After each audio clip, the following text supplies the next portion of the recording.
Assalamualaikum warahmatullahi wabarakatuh. Perkenalkan, nama saya Muhammad Bintang Sahidan dengan NPM 21101190, mahasiswa Hukum Universitas Islam Riau. Saya akan menjelaskan tentang materi hukum laut yang disuruh oleh dosen saya dijelaskan lewat video ini, yaitu Bapak Parman.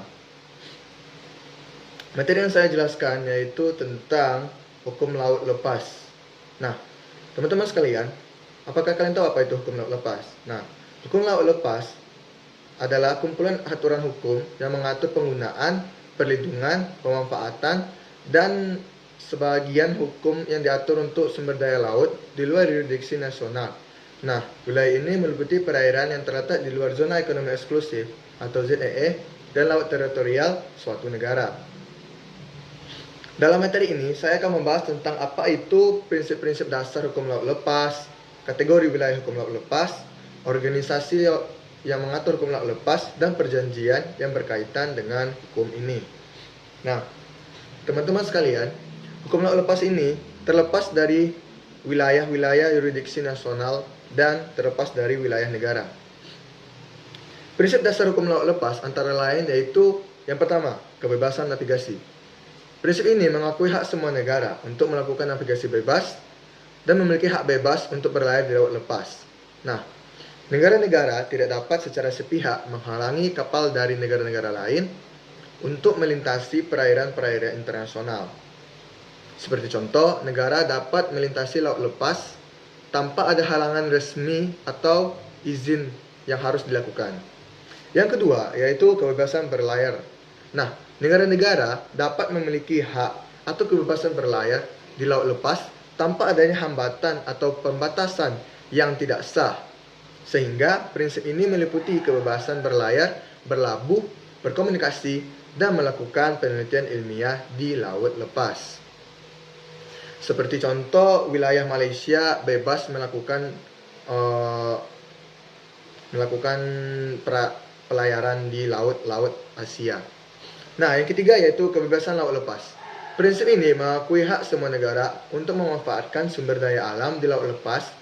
Aktivitas seperti penangkapan ikan, penambangan, pertambangan, penambangan mineral, dan penelitian ilmiah yang dapat dilakukan oleh negara-negara tanpa harus ada izin khusus dari negara lain.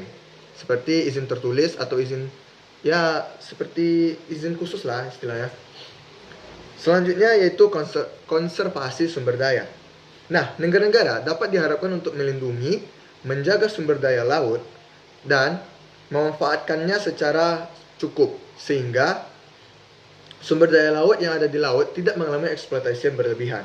Nah, prinsip ini mendorong negara-negara untuk upaya pengelolaan yang berkelanjutan sehingga sumber daya di laut atau hal-hal yang ada di laut tidak cepat habis.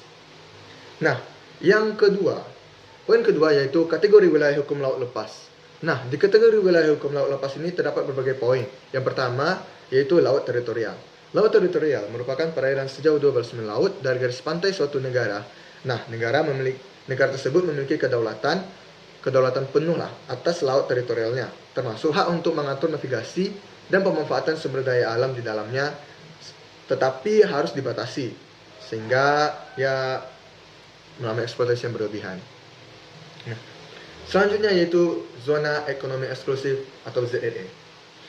ZEE merupakan perairan wilayah yang terletak di luar laut teritorial negara. Nah, wilayah ZEE ini memiliki kejauhan 200 mil laut dari garis pantai. Di dalam ZEE, negara memiliki hak eksklusif untuk mengelola, memanfaatkan, melestarikan sumber daya alam, termasuk seperti penangkapan ikan, penambangan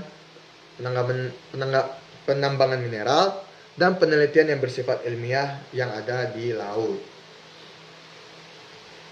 Selanjutnya yaitu poin ketiga yaitu laut lepas. Laut lepas merupakan wilayah perairan di luar laut teritorial dan zona ekonomi eksklusif atau ZEE negara manapun.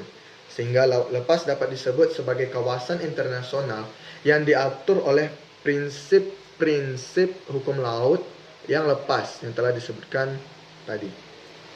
Sehingga laut lepas ini negara dapat bebas untuk mengakses tetapi tidak memiliki izin khusus yang harus diberikan oleh negara-negara. Karena laut lepas itu merupakan laut bersama yang dimiliki bersama, atau bisa dibilang laut lepas ini merupakan hak negara yang dapat diakses oleh negara-negara lain.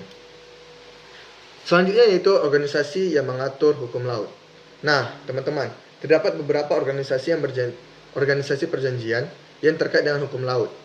Berikut organisasinya, yaitu yang pertama, United Nations. United Nations atau sering disebut dengan PBB, yaitu Perserikatan Bangsa-Bangsa. Nah, PBB memiliki beberapa badan yang berurusan dengan hukum, termasuk hukum laut ini yang mengatur hukum laut lepas, yaitu Dewan Keamanan PBB, Majelis Umum dan Pengadilan Internasional, serta Konvensi Hukum Laut atau disebut dengan UNCLOS. Nah, apa itu UNCLOS? UNCLOS adalah instrumen hukum utama yang mengatur hukum laut internasional. Nah, di UNCLOS ini terdapat beberapa hukum yang mengaturnya, yang bersifat dapat ditaati oleh beberapa negara yang ada di PBB. Selanjutnya ada Organisasi Maritim Internasional atau IMO. IMO adalah badan khusus PBB yang bertanggung jawab penuh untuk mengembangkan, memelihara peraturan internasional yang berkaitan dengan keselamatan dan keamanan maritim, sehingga perlindungan lingkungan maritim, keberlanjutannya, dan akses perkapalan dapat aman terjadi.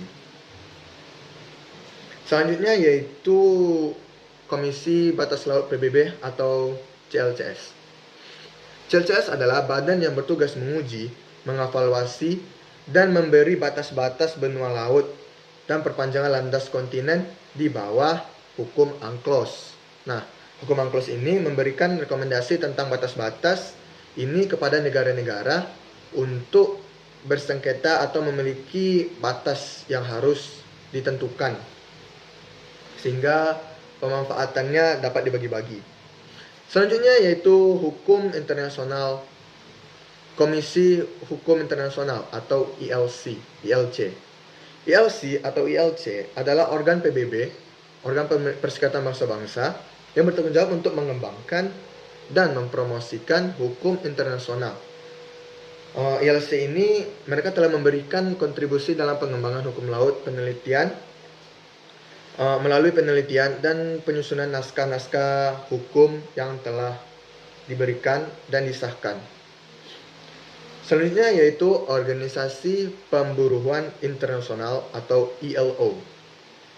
ILO mengadopsi sejumlah konvensi yang berkaitan dengan pekerjaan di sektor maritim atau perkapalan atau sektor maritim yang secara umum termasuk Konvensi Buruh Maritim atau MLC.